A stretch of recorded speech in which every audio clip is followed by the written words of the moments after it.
ശാന്തിക്കാരൻ പോലും ദക്ഷിണ വാങ്ങി കോടീശ്വരനായിട്ടില്ല. ഒരു കഴകക്കാരൻ പോലും ദക്ഷിണ വാങ്ങി വൻ സൗധങ്ങൾ നിർമ്മിച്ചിട്ടില്ല. ഒരു അടിയന്തരക്കാരൻ പോലും മണിമാളിക പണിതിട്ടില്ല. ഒരു അമ്പലവാസിയും അന്നന്നത്തെ അത്താഴത്തിനപ്പുറം കണ്ടിട്ടില്ല. എന്നിട്ടും ദക്ഷിണ നിരോധിക്കാൻ ഇവിടെ നിയമപാലകർ തിരക്ക് കൂട്ടുകയാണ്. ദക്ഷിണ വാങ്ങുന്നവനെ കുരുക്കാൻ വല നെയ്യുകയാണ്. ഗുരുവായൂർ ക്ഷേത്രത്തിൽ കല്യാണം, ചോറൂണ്, വാഹനപൂജ എന്നിവ നടത്തുന്ന കോയ്മ ആചാര്യൻ ദക്ഷിണ വാങ്ങുന്നതിനെതിരെ ഹൈക്കോടതിയിൽ ഒരു കേസ് വന്നു. കോടതി ദേവസ്വത്തിന് ചില നിർദ്ദേശങ്ങൾ നൽകി കഴിഞ്ഞു. അനുഷ്ഠാനം പിന്തുടർന്നവന്റെ അന്നത്തിൽ മണ്ണ് വാരിയിടുന്നവന് മംഗളപത്രം എഴുതാൻ തിരക്ക് കൂട്ടുകയാണ് ചിലർ. അനീതി കണ്ടിട്ട് മഹാമൗനത്തിലാണ് മറ്റു ചിലർ.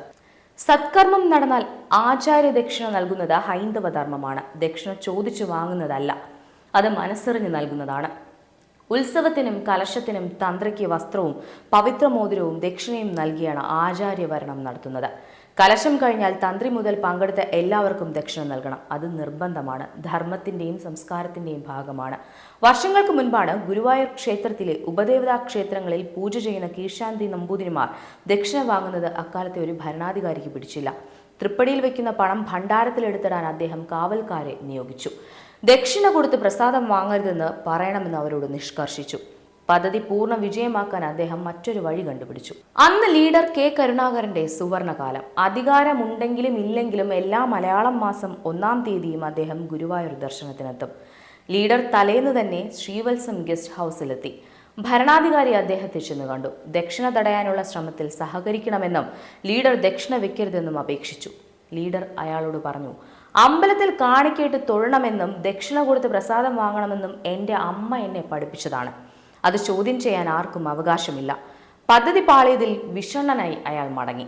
ലീഡർ പോക്കറ്റിൽ പണം കൊണ്ട് നടക്കുന്നയാളല്ല, അദ്ദേഹത്തിന് അതിൻ്റെ ആവശ്യവുമില്ല. എന്നാൽ ക്ഷേത്ര ദർശനത്തിനായി കുളിച്ച് വസ്ത്രം മാറി ശ്രീവത്സം ഗസ്റ്റ് ഹൗസിൽ നിന്നിറങ്ങുമ്പോൾ അദ്ദേഹത്തിൻ്റെ മടിയിൽ കുറച്ച് നാണ്യങ്ങളും നോട്ടും ഉണ്ടാകും.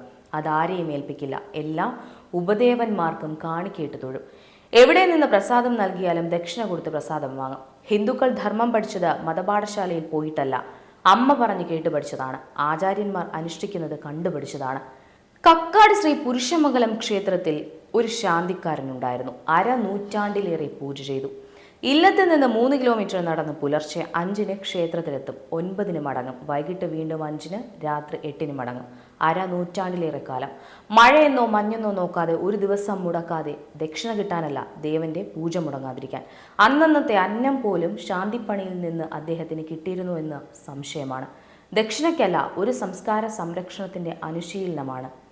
അമ്മമാർ പറയാറില്ലേ, അമ്പലത്തിൽ പോയാൽ കാണിക്കേട്ട് തൊഴണം, തിരുമേനിക്ക് ദക്ഷിണ കൊടുത്ത് പ്രസാദം വാങ്ങണം, യഥാശക്തി വഴിപാട് ചെയ്യണം. 5 പൈസ മുതൽ 1 രൂപ വരെയാണ് കാണിക്കുക. നാണ്യം വേണം, നോട്ട് നിർബന്ധമില്ല. ഒരു മാല, ഒരു വിളക്കൊരു പുഷ്പാഞ്ജലി, അതൊക്കെയായിരുന്നു അന്ന് യഥാശക്തി വഴിപാട്. കാണിക്ക ക്ഷേത്രം നിലനിൽക്കാനാണ്, വഴിപാട് കഴകക്കാരനും മാരാരും ജീവിക്കാനാണ്, ദക്ഷിണ നമ്പൂതിരിയുടെ അരവയർ നിറയാനാണ്. നമ്മൾ പണ്ട് തൊഴുത അമ്പലത്തിൽ 1/2 നൂറ്റാണ്ട് കഴിഞ്ഞ് ചെന്നാലും അവിടെ വിളക്ക് വെച്ച് പൂജ ചെയ്ത് ചന്ദനം ചാർത്തി ദേവനെ ഒരുക്കി പൂജാരിയും അമ്പലവാസികളും ഉണ്ടാകും. ആരും വരുമെന്ന് പ്രതീക്ഷിച്ചല്ല, അതൊരു ശീലമാണ്, നിഷ്ഠയാണ്.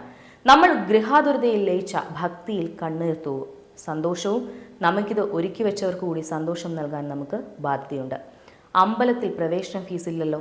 ദക്ഷിണ നൽകുന്നത് ഹൈന്ദവ ധർമ്മത്തിൻ്റെ ഭാഗമാണ്. അത് ചോദിച്ചു വാങ്ങേണ്ടതല്ല, ഉള്ളു നിറഞ്ഞു കൊടുക്കേണ്ടതാണ്. അത് തടയാൻ ഒരു നയത്തിനും അധികാരമില്ല. അതൊരു പൗരൻ്റെ വ്യക്തി സ്വാതന്ത്ര്യം കൂടിയാണ്.